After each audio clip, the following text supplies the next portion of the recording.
Story 1. The Ashes of Paradise. Port-au-Prince, Haiti. Imagine a Caribbean sunset. You're likely picturing the rhythmic clinking of ice in a glass of aged rum, the scent of hibiscus on a salt-tinged breeze, and the turquoise waters of the Antilles lapping against a pristine shore. It's the dream sold by every travel agency from London to New York. But there is a coordinate in this ocean where that dream hasn't just faded, it has been incinerated. Welcome to Port-au-Prince, the capital of Haiti. Here, the tropical getaway ends at the airport tarmac. Beyond those gates lies a reality so fractured, so detached from the 21st century, that it makes the wildest scenes from Mad Max look like a Sunday morning cartoon. This isn't just a city in crisis. It is a living, breathing laboratory of total societal collapse, where the very concept of a government has been replaced by the raw, unadulterated rule of the gun. For the average American or European tourist, the concept of law and order is like oxygen. You don't notice it until it's gone. In Port-au-Prince, the oxygen left the room years ago. Today, nearly 80% of this sprawling concrete labyrinth is controlled by a federation of gangs with names that sound like comic book villains, but possess the firepower of small national armies.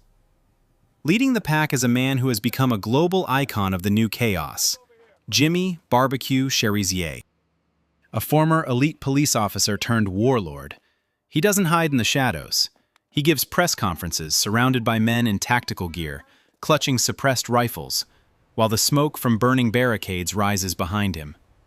In this city, the prime minister is an abstraction. The man with the most ammunition is the sovereign. If you were to accidentally wander off the main road, perhaps misled by a faulty GPS or a desperate hope for a shortcut, you would find yourself in a landscape defined by the front lines. These aren't borders on a map. They are piles of charred tires, rusted shipping containers, and, occasionally, human remains left as grisly warnings. This is the architecture of a failed state. The gangs don't just commit crime, they manage life. They decide who eats, who moves, and who lives to see the next sunrise. For the Western mind, used to calling 911 in an emergency, the realization that no one is coming to save you is a psychological horror that few survive. But the most chilling aspect of Haiti's descent isn't the gunfire. It's the economy of despair. While you might complain about inflation at a Starbucks in London, the people here are facing a reality that defies modern economic logic. When the ports are blockaded and the roads are held for ransom, food becomes a weapon of war. In the slums of Cité Soleil, survival has a distinct color: yellow. This is the color of tear, mud cookies. To quiet the agonizing screams of their children's hunger, mothers mix yellow clay with salt and a bit of vegetable shortening, baking them in the sun. It is a literal consumption of the earth, a desperate attempt to trick the stomach into feeling full with dirt, because a bag of rice has become a luxury beyond the reach of a month's wages. Watching a child eat mud while standing in the shadow of a billboard for a luxury watch is a jarring reminder of how thin the veneer of our civilization truly is. For an English-speaking visitor, your skin color and your passport aren't just identifiers, they are liquid assets. In the eyes of a scrap metal gang member, you are a walking insurance payout. Kidnapping here has been industrialized. It's not just the wealthy who are targeted anymore. It's the priest, the doctor, the street vendor. But a foreigner? You are the jackpot. The express kidnapping has evolved into a long-term psychological siege. You aren't taken to a hotel. You are held in a cinder-block cell in a neighborhood where the police fear to tread, while your family back home receives videos that will haunt them for a lifetime. The infrastructure of the city itself has become a trap. The Port-au-Prince International Airport, once a hub for humanitarian aid and tourism, now resembles a fortress under siege. Armed drones, civilian tech modified with improvised explosives, patrol the perimeters. The gangs have learned from global conflicts, using cheap tech to neutralize the few armored vehicles the local police have left. It is a high-tech dark age. You see teenagers in tattered NBA jerseys carrying Galil rifles that cost more than their family's house, patrolling the ruins of what used to be a shopping mall. Even the spiritual life of the country has been sucked into the vortex. The vibrant voodoo traditions, often misunderstood by the West, have been weaponized by some factions to instill a supernatural terror that keeps the population submissive. It's a cocktail of psychological warfare and heavy weaponry. In the evenings, the city doesn't just get dark, it goes silent, save for the staccato rhythm of automatic fire. There are no streetlights, no nightlife, no sirens, just a heavy, humid silence, broken by the sound of a society tearing itself apart. Why does this matter to you, sitting in the safety of your home? Because Haiti is a warning. It is proof of how fast a nation, just an hour's flight from Miami, can slip through the cracks of the modern world and vanish into the abyss. It shows us that when the institutions we take for granted crumble, they aren't replaced by freedom, but by a predatory hierarchy where the most ruthless rise to the top. Port-au-Prince is a mirror reflecting a dark possibility, a world where the law is whatever the man with the rifle says it is, and where the price of a human life is lower than the cost of the dirt they are forced to eat. As we leave the smoke of Port-au-Prince behind, we head south, to a place where the mountains meet the sea, and the white gold of the continent has turned a coastal paradise into a literal slaughterhouse. Story 2. The Narco-Terminal of the Equator, Guayaquil, Ecuador. For decades, Ecuador was the island of peace, a quiet, mountainous sanctuary nestled between the volatile giants of Colombia and Peru. For a Western traveler, it was the land of the Galapagos, high-altitude colonial charm, and the aroma of organic cacao. It was the place where retirees from Florida and digital nomads from London could buy a slice of paradise for the price of a mid-range sedan. But in the span of a few years, that tranquility hasn't just faded. It has been systematically dismantled by a geopolitical shift so violent it feels like a glitch in the matrix. Welcome to Guayaquil, a coastal metropolis that has been forcibly converted into the primary export terminal for a shadow empire. The island of peace has been annexed by the narco-industrial complex, and the transformation is so brutal that it has turned this gateway to the Pacific into a literal slaughterhouse, where the laws of the state are nothing more than a polite suggestion. To understand the nightmare of modern Guayaquil, you have to stop thinking of it as a city and start seeing it as a logistics hub for the global white gold trade. The world's insatiable demand for cocaine, from the nightclubs of Berlin to the penthouses of Manhattan, required a new, less monitored exit point. Guayaquil, with its sprawling deepwater ports and labyrinthine river deltas, was the perfect candidate. But this wasn't a peaceful takeover. This was a hostile corporate acquisition by international cartels, the Albanians from the Balkans and the heavyweights from Mexico, who have turned the local street gangs into highly disciplined private armies. Here, the war on drugs isn't a political slogan. It's a 24/7 urban siege that has pushed the murder rate into the stratosphere, making the most dangerous neighborhoods in Chicago or Marseille look like gated retirement communities. The sheer industrial scale of the horror here is what separates it from standard criminal activity. We are talking about narco-submarines, low-profile, semi-submersible vessels built in the pitch-black heart of the mangrove swamps. These are not toys. They are sophisticated pieces of engineering, often carrying 5 to 10 tons of product, slipping past radar systems like ghosts in the water. For the cartels, Guayaquil is the golden door to the European market, where the profit margins are quadruple what they are in North America. This influx of billions of shadow dollars has corrupted every fiber of the city. The police aren't just outgunned, they are often on the payroll, providing escort services for container trucks filled with more than just bananas. But the most visceral manifestation of this collapse occurs within the walls of the city's penitentiaries, specifically the Littoral Penitentiary. In the West, we think of prison as a place where the state takes control. In Guayaquil, the state has surrendered. The prisons have become the boardrooms of death. Inside, the gangs don't just live in cells, they occupy entire wings, equipped with high-speed internet, gourmet kitchens, and armories that would make a SWAT team envious.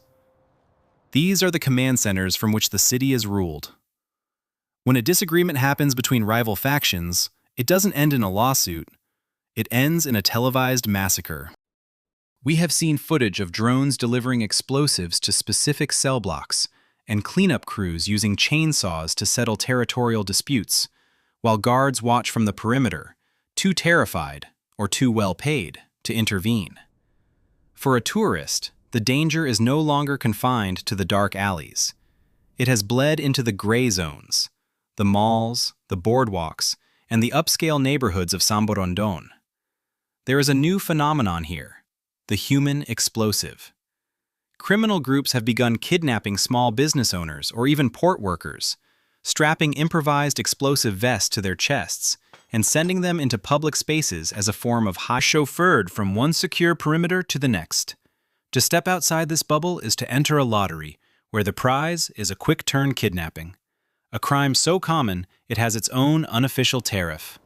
You are held for 48 hours, while your bank accounts are drained through wire transfers, and if the money doesn't move fast enough, the negotiations get physical.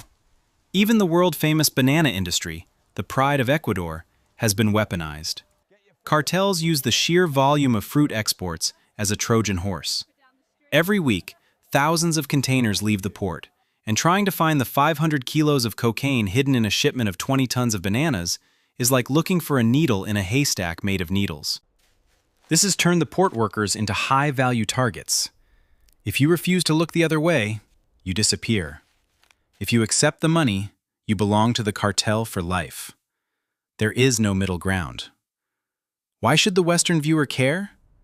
Because Guayaquil is the ultimate proof that no country is safe from the gravitational pull of global organized crime. It shows how quickly a stable, dollarized economy can be hollowed out and turned into a hollow shell for narco-trafficking. It is a warning that the luxury goods and high-end lifestyles of the West are often subsidized by the total destruction of cities like this. Guayaquil isn't just a city in Ecuador. It is a vital organ in the global body of crime, and right now, that organ is hemorrhaging. As we move away from the blood-stained docks of the Pacific, we head across the ocean to a land where the Digital Age and the Stone Age have collided in a terrifying explosion of tribal violence and high-tech weaponry. A place where the law is a machete and your smartphone is a death warrant. Story 3: The Rascal Reign, Port Moresby, Papua New Guinea. Forget everything you think you know about the exotic Pacific. Discard the National Geographic imagery of colorful bird-of-paradise feathers and tranquil tribal dances. There's a place where the primitive and the post-apocalyptic have merged into a jagged, terrifying reality. Welcome to Port Moresby, the capital of Papua New Guinea. This is a city that consistently ranks as one of the most unlivable places on the planet, not because of a lack of resources, but because of a total breakdown of the social contract. In this sweltering, humid concrete jungle, the transition from a traditional tribal society to a modern capital didn't just stumble, it crashed into a ditch of anarchy. Here, the vacuum left by a failing government has been filled by the Rascals, gangs of disenfranchised youth who have turned predatory violence into a survival strategy. To an American or British observer, the concept of a gang usually implies a hierarchy, a business model, or a colors-based loyalty. In Port Moresby, the Rascals are something far more primal. They are the byproduct of a massive, failed urban migration. People left their highland villages seeking the modern dream, only to find themselves trapped in corrugated iron shacks without electricity, water, or hope. The result is a generation that views the city not as a home, but as a hunting ground. Here, the weapon of choice isn't a high-tech Glock. It is the zip gun, a terrifying homemade firearm fashioned from scrap metal, rubber bands, and old plumbing pipes. These improvised death traps are erratic, dangerous to the shooter, and devastating to the victim. They are the perfect symbol for the city itself: crude, lethal, and completely unpredictable. If you are a Westerner landing at Jackson's International Airport, you are immediately entering a high-stakes game of tactical movement. There is no such thing as walking in Port Moresby. To step onto the sidewalk is to invite a holdup within minutes. The city is a patchwork of no-go zones, where the pavement is stained red, not just from blood, but from the constant spitting of betel nut juice, a mild stimulant that the entire population chews to numb the grind of daily life. The red stains look like fresh carnage, creating a visual atmosphere of a never-ending crime scene. The security industry is the only booming business in town. Every home that houses a person with a middle-class income is a fortress, wrapped in 3 layers of razor wire, guarded by men with dogs and shotguns. But even the guards are a gamble. In a city where hunger is the primary motivator, loyalty is a flexible concept. For an expat working in the mining or gas industries, the bubble is your only reality. You move in armored convoys from your fortified compound to your fortified office. If your vehicle breaks down or hits a pothole, the protocol isn't to call a tow truck, it's to brace for a swarm. Within seconds, rascals can appear from the tall grass or the shadows of the shanties, stripping a car and its occupants with a speed and ferocity that feels like a piranha attack. But the most disturbing layer of Port Moresby's descent isn't the street crime, it's the sanguma, or modern-day witch hunts. In a chilling fusion of ancient superstition and urban frustration, the city has seen a massive spike in public lynchings of people accused of sorcery. When someone dies of a mysterious illness, which happens often in a city with failing healthcare, the grieving family doesn't look for a biological cause, they look for a scapegoat. This isn't happening in remote jungles. It's happening in the suburbs. Women, usually the elderly or the defenseless, are dragged into the streets, tortured with hot irons, and burned alive while crowds of hundreds watch and film the event on their Chinese-made smartphones. It is a collision of centuries. 15th century inquisitions documented with 21st century social media. For a woman, Port Moresby is arguably the most dangerous city outside of an active war zone. Sexual violence is so pervasive it has become a structural part of the environment. It is a place where the rule of might has completely erased the rule of law.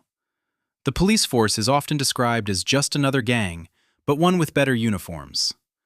They are chronically underfunded and frequently resort to extrajudicial measures, which is a polite way of saying they might execute a suspect on the spot because they lack the resources to process them through a court system that has effectively ceased to function. The economic disparity here is offensive to the senses. Papua New Guinea is sitting on billions of dollars worth of gold, copper, and liquid natural gas. You can see the luxury high-rises of international oil companies gleaming on the horizon, protected by private military contractors. But just 500 yards away, children are scavenging through piles of burning trash for plastic to sell. This isn't just poverty. It is a total disconnection from the global era. The wealth doesn't trickle down. It is siphoned off by a corrupt elite, leaving the rest of the population to fight over the scraps with machetes. Why should this haunt you? Because Port Moresby is a glimpse into a world where the leap into modernity was too far and too fast. It shows what happens when you take a culture built on thousands of years of tribal warfare and dump it into a capitalist vacuum without any of the protections of a functional state. It is a city where the smartphone in your pocket is worth more than a human life, and where the line between citizen and prey has been completely erased. As we depart this sweltering nightmare of the Pacific, we fly west toward the Horn of Africa, to a city that was once the pearl of the Indian Ocean, but is now a skeletal monument to 3 decades of relentless, unceasing combat. Story 4. The Skeleton Coast's capital, Mogadishu, Somalia. To the uninitiated, the name Mogadishu evokes a singular image: a downed Black Hawk helicopter and the dust-choked streets of a 1993 battlefield. But that was a lifetime ago. Today, the capital of Somalia has evolved into something far more complex and surreal. It is a city that has been rebuilding for 30 years, yet remains trapped in a state of permanent, high-alert suspension. It is a place where you can find a 5-star hotel with a rooftop sushi bar, but to get there, you must pass through 4 checkpoints manned by soldiers who look like they haven't slept since the Civil War began. This is the white pearl of the Indian Ocean, bleached white not by the sun, but by the salt of the sea and the dust of endless demolition. It is a city of ghosts where every standing building is a miracle and every person you pass is a survivor of a catastrophe that never truly ended. For a Westerner, the sensory overload of Mogadishu is a physical blow. The air tastes of diesel, sea salt, and the metallic tang of cordite. Here, security is the only real currency. If you are a foreign journalist, a contractor, or a brave or delusional businessman, your first purchase upon arrival isn't a SIM card, it's a technical. This is the local term for a heavy-duty pickup truck with a 12.7mm machine gun welded to the bed, manned by a crew of 4 to 6 mercenaries. In Mogadishu, you don't rent a car, you rent a private army. This is the green zone mentality applied to an entire metropolitan area. You move through the city in a frantic, high-speed dash, because staying still makes you a target for the sheiks, the local euphemism for al-Shabaab, the al-Qaeda affiliate that treats the city as its personal hunting ground. The horror of Mogadishu isn't just the overt violence, it's the invisible tax. Al-Shabaab may not officially fly their black flags in the city center, but they are everywhere. They are the shadow government. They run the courts that actually work. They collect zakat, protection money, from every business, and they have spies in every kitchen and garage. You can be sitting in a secure compound, protected by walls that can withstand a truck bomb, and the person serving you tea might be reporting your movements to a commander in the scrubland outside the city. It is a masterpiece of psychological infiltration. The enemy isn't at the gates.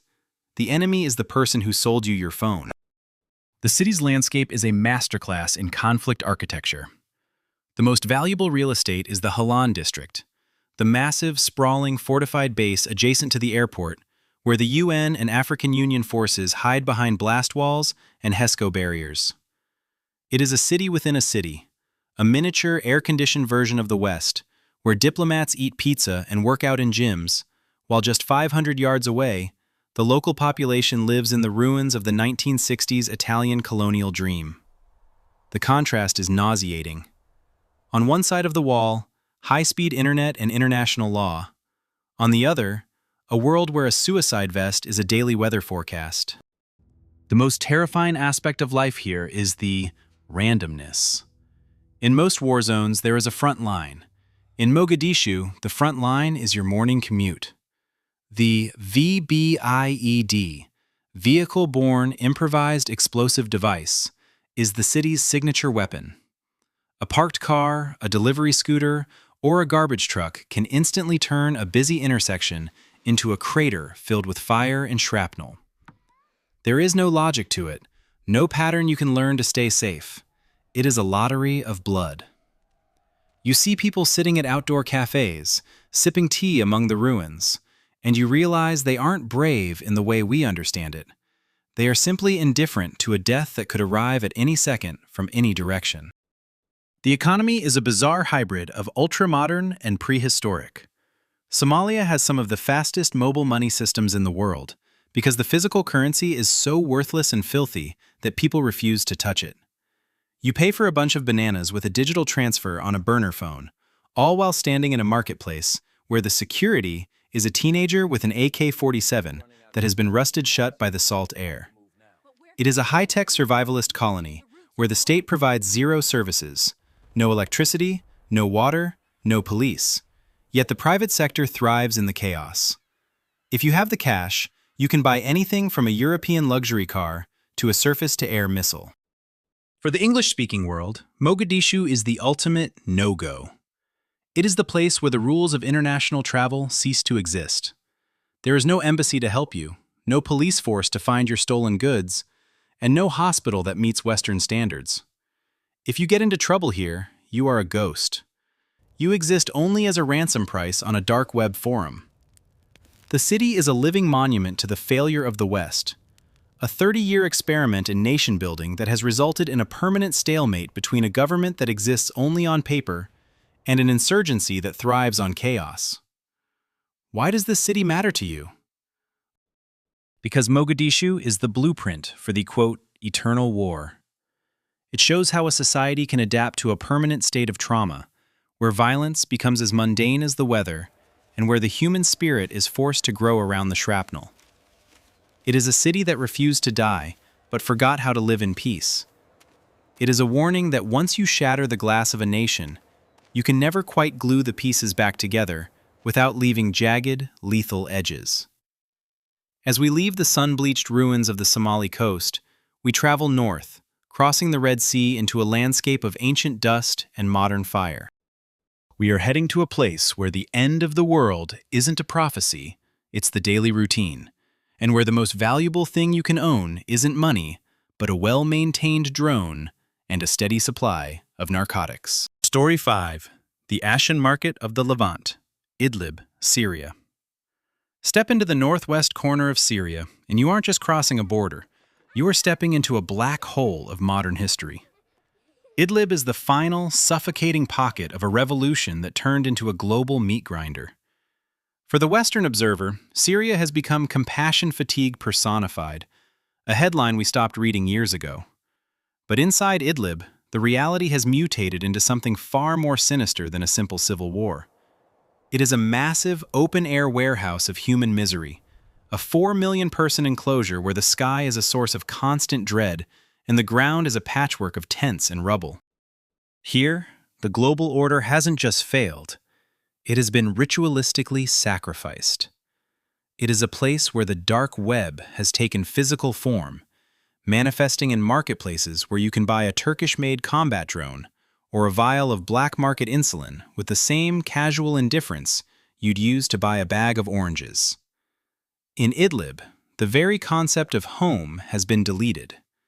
Imagine a landscape where the cities are hollowed out like rotten teeth, and the hillsides are covered in a white plastic skin, thousands upon thousands of UN-issued tents that have become permanent dwellings. This is tent city sovereignty. People here have been displaced 5, 6, 10 times. They carry their entire lives in a single duffel bag, moving north as the front lines squeeze them against a closed Turkish border. For a person from London or New York, homelessness is a social crisis. In Idlib, it is the national identity. The economy of this enclave is a terrifying glimpse into a war-only society. When a region is cut off from the global banking system and official trade, it develops a predatory ecosystem. The most lucrative career paths for the youth aren't in engineering or medicine. They are in scrap and salvage. Teams of men and children crawl through the skeletons of bombed-out apartment blocks, risking structural collapses and unexploded ordnance to strip out copper wiring and rebar. This metal is then sold to middlemen, who ship it across the border to be melted down and sold back to the world. It is a grotesque cycle. The world provides the bombs that destroy the buildings, and the survivors sell the wreckage back to the world to buy bread. But there is a darker trade simmering beneath the surface. Idlib has become a global hub for conflict commodities. Because there is no central authority, only a patchwork of hardline militant groups and local councils, the region has become a sanctuary for the shadow doctors. There are persistent, harrowing reports of an underground market for human organs, the ultimate distress sale for a father who cannot afford to feed his family. In the back rooms of makeshift clinics, the line between healthcare and harvesting becomes dangerously blurred.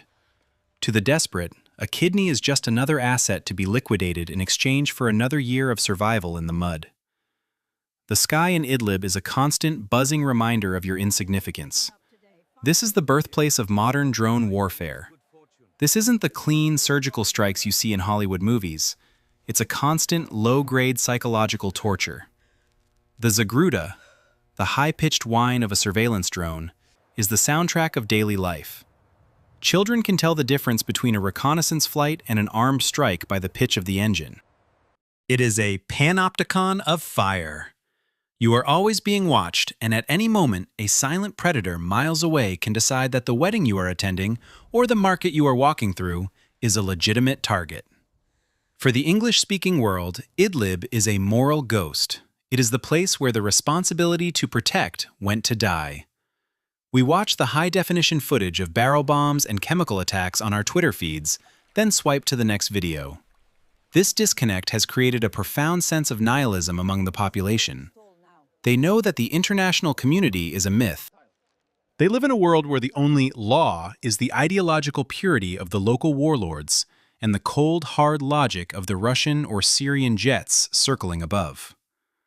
The social fabric has been rewoven with threads of trauma and radicalism. Schools are often underground, literal bunkers where teachers try to explain a world that has completely abandoned these children. The youth of Idlib don't dream of being astronauts. They dream of being martyrs or smugglers, because those are the only two roles that carry any status in a scorched earth economy. It is a lost generation being raised in a pressure cooker of resentment and religious fervor, fueled by the feeling that the entire West watched their destruction in 4K and did nothing. Why should this terrify you?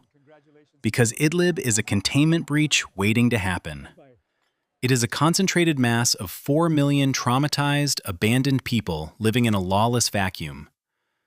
It is a reminder that you can't simply fence off a tragedy.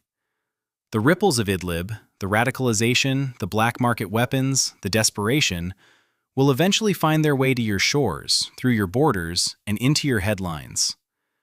It is the world's largest exit row, where everyone is waiting for a way out, but the doors are locked from the outside.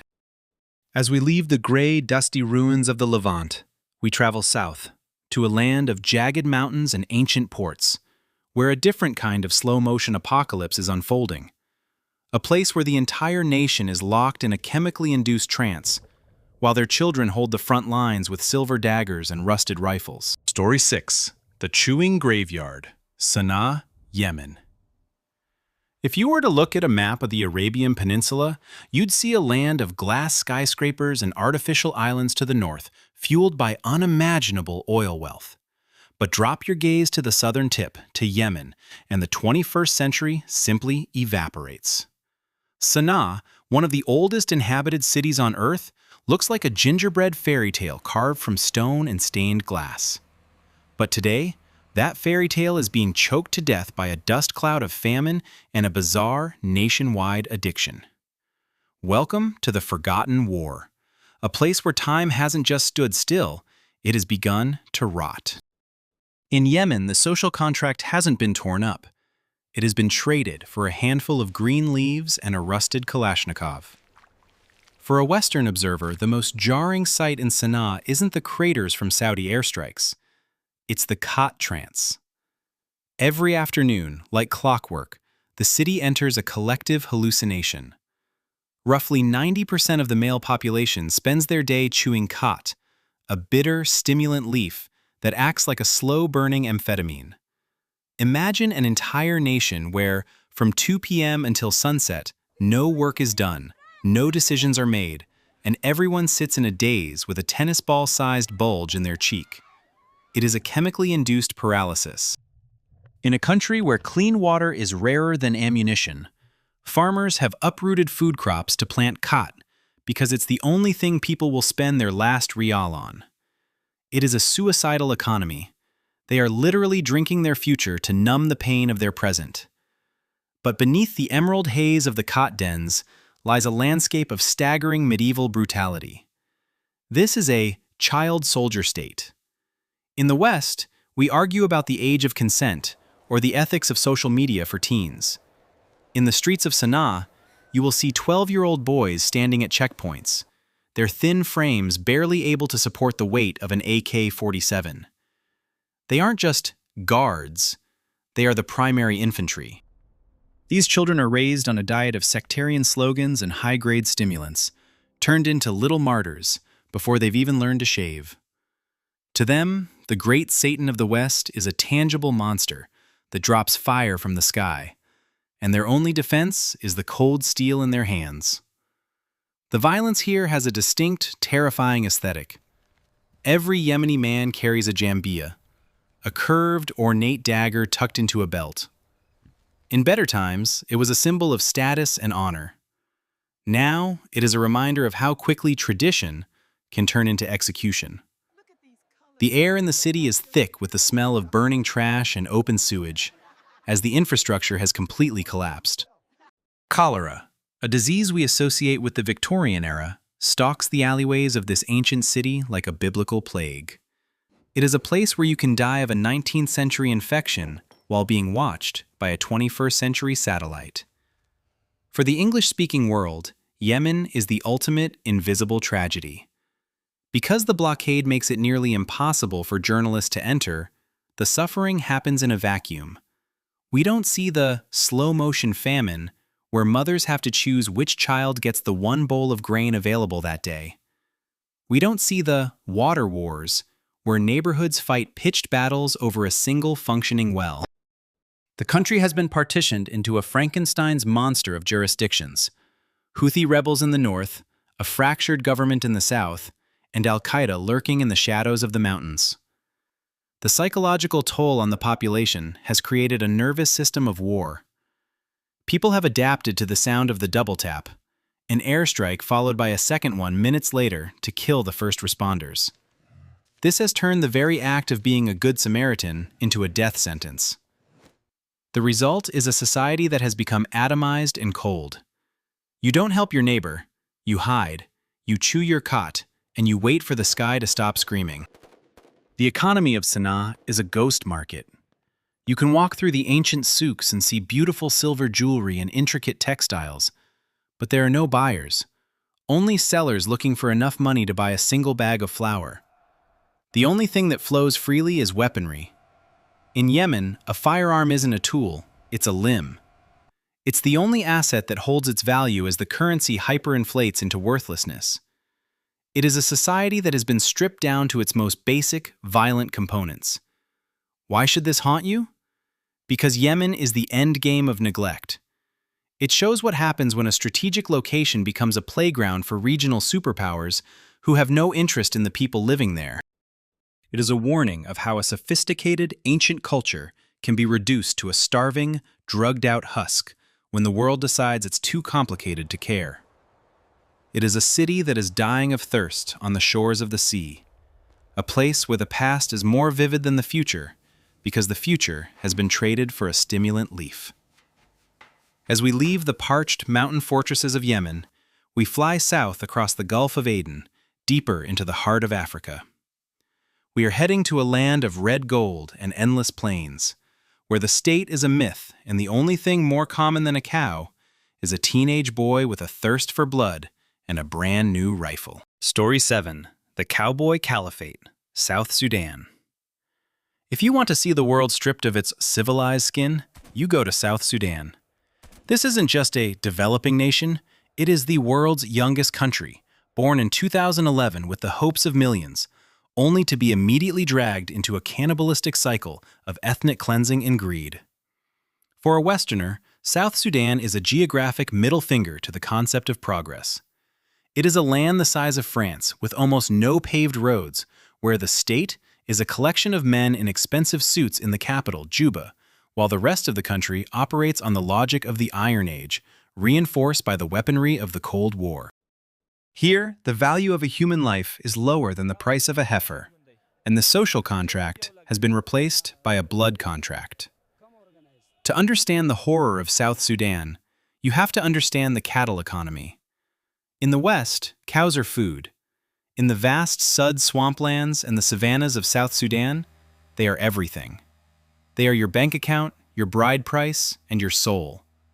But this isn't some pastoral idyll. This is cattle raiding turned into mechanized warfare. In the past, young men from the Dinka or Nuer tribes would steal cows with spears. Today, they use suppressed AK-47s and RPGs. These tit-for-tat massacres can wipe out entire villages in a single night.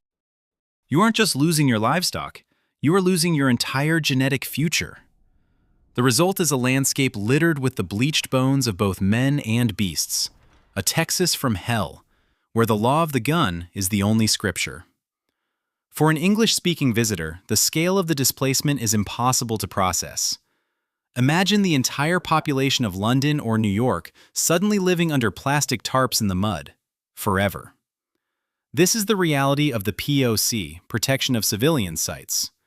These are massive, sprawling camps run by the UN, where hundreds of thousands of people live in a state of permanent limbo. They are safe, but they are also prisoners. If they step outside the barbed wire to gather firewood or plant crops, the women face systematic sexual violence, and the men face immediate execution by roving militias. It is a stagnant apocalypse, a world where you aren't moving toward a goal, you are just waiting for the clock to run out in a cage of white plastic. The militia culture here has created a generation of lost boys who have never known a day without the weight of a rifle. In South Sudan, the transition from childhood to adulthood is marked not by a graduation, but by the first time you take a life to defend the herd. These militias aren't armies in the traditional sense. They are predatory clusters of teenagers, fueled by ethnic resentment and a complete lack of any other economic path. They don't fight for freedom. They fight for spoils. The war is just a convenient excuse for a massive, nationwide looting operation, where the victims are always the ones too poor to own a gun. The corruption in Juba is a slap in the face to the international community. Billions of dollars in foreign aid, your tax dollars, flow into the country, only to vanish into the offshore bank accounts of generals who spend their weekends in five-star hotels in Nairobi, while their soldiers haven't been paid in months. The contrast is nauseating. You can see a land cruiser convoy worth $500,000 splashing mud onto a starving child who hasn't eaten in 3 days. This is kleptocracy in its purest, most lethal form. The state doesn't provide schools, hospitals, or roads. It provides fear and taxation without representation. But the most haunting aspect of South Sudan is the silence. Because the country is so disconnected, so void of infrastructure, the most horrific atrocities happen in total darkness. Entire ethnic enclaves can be cleansed, burned to the ground, their wells poisoned with corpses, and the world won't hear about it for weeks, if ever. It is a dark zone on the map of human rights. It is a place where genocide isn't a headline. It's a slow, grinding background noise that the world has simply tuned out. Why does South Sudan matter to you? Because it is the ultimate cautionary tale of nation building. It shows that you can give a people a flag, an anthem, and a seat at the UN, but if there is no foundation of law, you have simply created a larger arena for a bloodbath. It is a place where the 21st century has been defeated by the first century, and where the only growth industry is the manufacturing of orphans. As we leave the blood-soaked pastures of the Nile, we travel east, across the border into a hidden valley in the mountains of Pakistan. We are heading to a place that shouldn't exist, a town that is a literal black market for the world's most lethal inventions, where every basement is a factory and every child is a master of the science of death. Story 8. The Arsenal of the Abyss. Darra Adam Khel, Pakistan. If you've ever wondered where the ghost guns of the world's most violent insurgencies are born, your search ends in a single dusty mountain pass in Pakistan's tribal frontier. Welcome to Darra Adam Khel. For a Westerner, this isn't just a town, it's a glitch in the global security system. Imagine a typical Midwestern American Main Street, the kind with hardware stores, bakeries, and workshops. But instead of hammers and bread, every single shop window is filled with semi-automatic rifles, submachine guns, and anti-aircraft weaponry. This is the world's largest illegal arms bazaar, a place where intellectual property is a foreign joke, and where the Industrial Revolution has been harnessed for the sole purpose of lethality. To understand Darra Adam Khel, you have to appreciate the art of the clone. The craftsmen here are the ultimate counterfeiters of death. They don't have multi-billion-dollar CNC machines or German engineering degrees. They have hand files, primitive lathes, and a genetic knowledge of ballistics passed down through generations. Give a Darra gunsmith a Beretta, a Colt, or a Kalashnikov, and within 3 days, he will produce a replica so perfect it could fool the original manufacturer, at least until you pull the trigger. They treat a weapon not as a regulated machine, but as a piece of hardware, like a door hinge or a shovel. It is a town where the home office is a basement forge, where a 12-year-old boy spends his afternoon threading barrels for silencers. For an English-speaking observer, the most terrifying thing about this place is the absence of consequence. In London or Washington, the sale of a single unregistered firearm is a federal crisis. In Darra, it's a Tuesday. There are no background checks, no waiting periods, and no serial numbers, unless you want a fake one stamped on for authenticity. The town operates outside the reach of the Pakistani central government, governed by a fierce tribal code that prioritizes hospitality to guests and the absolute freedom to manufacture anything that can kill.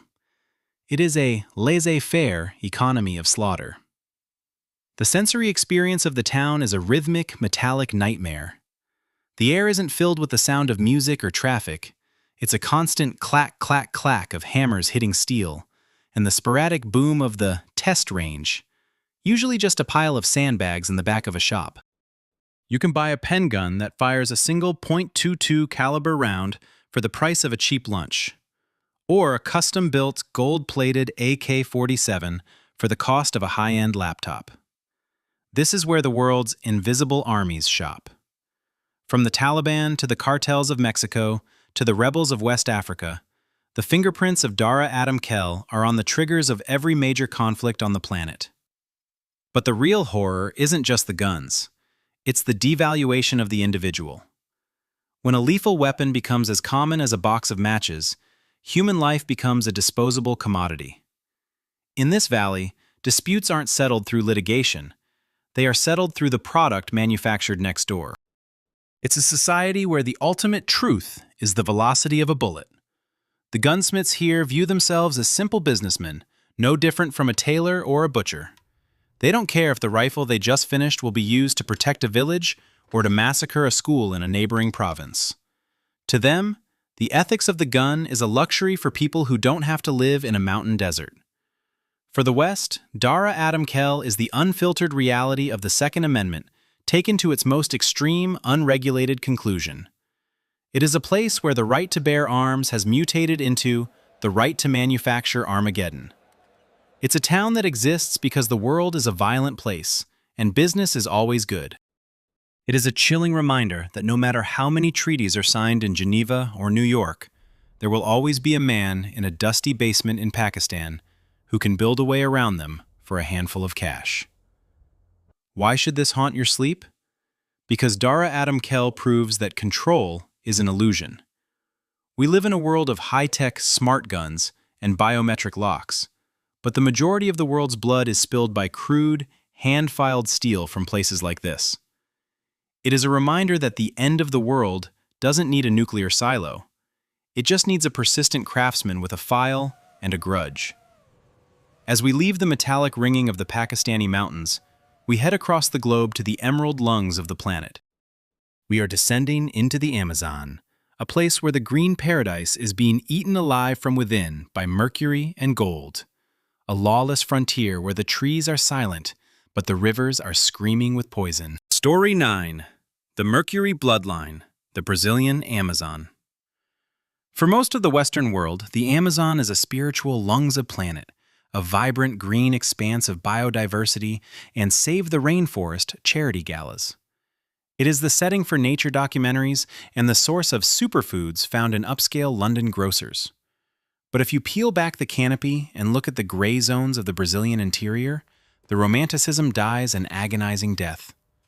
Welcome to the world of the garimpeiros, an army of over 20,000 illegal gold miners who have turned the world's most vital ecosystem into a toxic, mercury-soaked battlefield.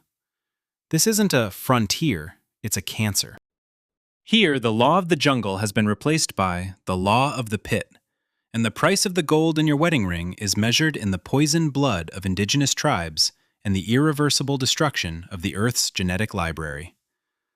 To understand the horror of the garimpo, you have to understand the process.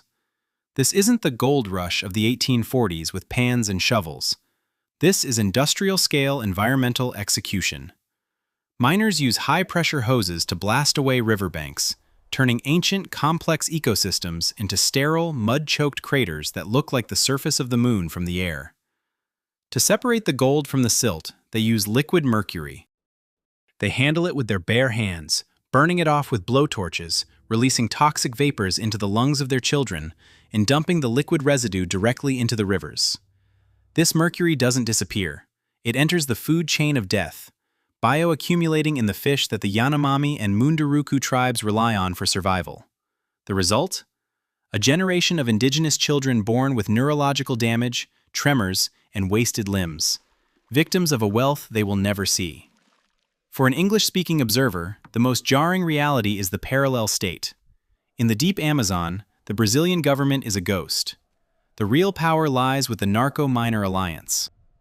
Cartels that once only dealt in cocaine have realized that gold is a clean asset. It's easier to launder, harder to track, and carries less social stigma. This has turned mining camps into narco-villages, complete with makeshift landing strips, satellite internet, brothels filled with trafficked women, and heavily armed security forces that use drones to hunt down any indigenous interference. If an environmental agent or a journalist gets too close, as we saw with the high-profile murders of Dom Phillips and Bruno Pereira, they don't just kill you, they make you vanish into the vast, indifferent green. The social structure of the Garimpo is a meat grinder for the poor. The miners themselves aren't evil billionaires. They are the discarded ones from Brazil's northeast, men fleeing crushing poverty only to become indentured servants to the gold barons.